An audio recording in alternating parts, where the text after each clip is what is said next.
चंद अपने आदमी से कहता है अब अगला नंबर सभी ठक्कर का है और वो डॉक्टर के लिए कुछ काम पे लगाया तो उस पर किसी आदमी को लगा दे। इधर ठक्कर हाउस में सभी सही के साथ बाहर घूमने जाती है और वहाँ वो नील को फ़ोन लगाती है और सही नील से कहती है पूकी अंकल देखो स्टार टूट रहा है, आप उससे एक विश मांगो, मैं भी एक विश मांगती हूँ।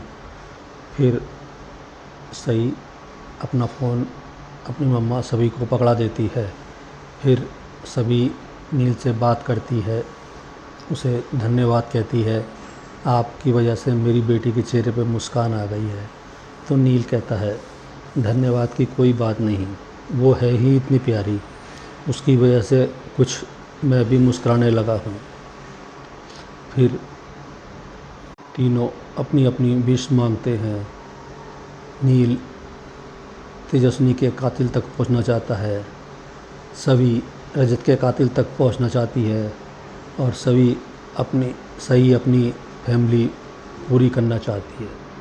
श्रीचंद ठक्कर हाउस आता है और सभी को उसका सोने का हार वापस करता है और कहता है ये तुम्हारा स्त्री धन है, तुम्हारे पास ही रहेगा।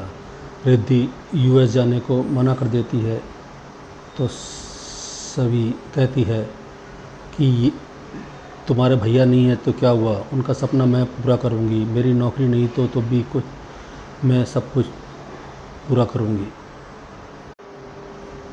सभी श्रीचंद को वो हार वापस कर देती है, मैं ये हार वापस नहीं लूँगी।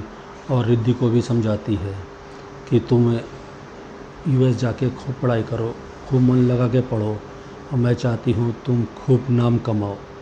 अगर तुम ऐसा नहीं करोगी तो तुम्हारे भैया देख के कहेंगे कि बताओ मेरे जाने के बाद सभी ने मेरे घर को नहीं संभाला, मेरे घर का ध्यान नहीं रखा, तो वो मेरे बारे में क्या सोचेंगे।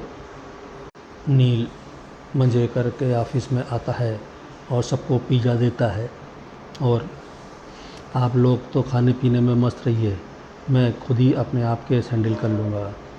फिर एसीपी मंजेकर एक आईडी कार्ड नील को देता है, मैं तुम्हें अभी स्पेशल ऑफिसर नियुक्त करता हूँ इस केस की इन्वेस्टिगेशन के लिए, और उसे आई कार्ड देते। इस कार्ड को दिखा के तुम कहीं भी आ जा सकते हो। फिर नील सोचता कहता है तुम ये केस मुझसे ही क्यों इन्वेस्टिगेट कराना चाहते हो।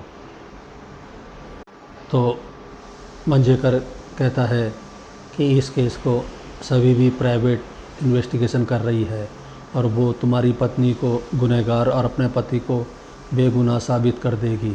तो तुम्हारी पत्नी और रजत एक दूसरे के टच में थे। मैं जानता हूँ सबूतों के साथ छेड़छाड़ कैसे की जाती है, वो एक पुलिस वाली है, उसे सब पता है, इसलिए मैं चाहता हूँ तुम उस पर भी नज़र रखो। फिर नील एसीपी मंजेकर से हाथ मिला लेता है और आईडी कार्ड लेके चला जाता है। सभी सीधे श्रीचंद के पास जाती है और उसे तेजस्विनी की फ़ोटो दिखा के कहती है क्या आप इसे पहचानते हैं, आपकी फाउंडेशन कंपनी ने इसे स्कॉलरशिप फाइनेंस की थी। तो सभी श्रीचंद कहता है हाँ मुझे याद आया, ये बहुत बेचारी परेशान थी, इसे मैंने स्कॉलरशिप दिलवाई थी और इसकी मदद भी की थी। फिर सभी पूछती है क्या दुबई भेजने में भी आपने इसकी मदद की थी, तब श्रीचंद मना कर देता है। फिर श्रीचंद उसे बहुत समझाता है तुम्हारे ऊपर बहुत जिम्मेदारी है, कहीं सस्पेंड होने के साथ साथ ये केस इन्वेस्टिगेशन करते हुए तुम्हारी नौकरी ना चली जाए।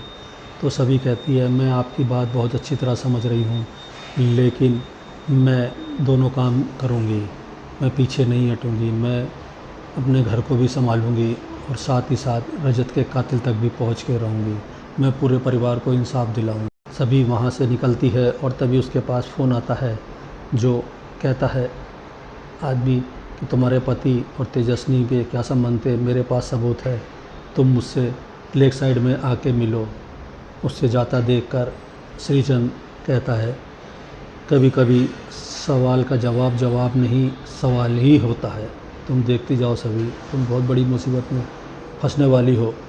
सभी एक साइड पे जाती है तो वहाँ पीछे से एक आदमी आके कपड़े से उसका मुंह ढक लेता है और 2 आदमी और उठा के सभी को वैन में डाल के एक सुनसान जगह कमरे पे ले जाते हैं और सभी को कुर्सी से बांध देते हैं। सभी देखती है कि अपने सामने एक दूसरी कुर्सी पे रिद्धि भी बंधी हुई बैठी है और उसका मुंह बंद है। तो सभी उसे देख के बहुत तेज चिल्लाती है, रिद्धि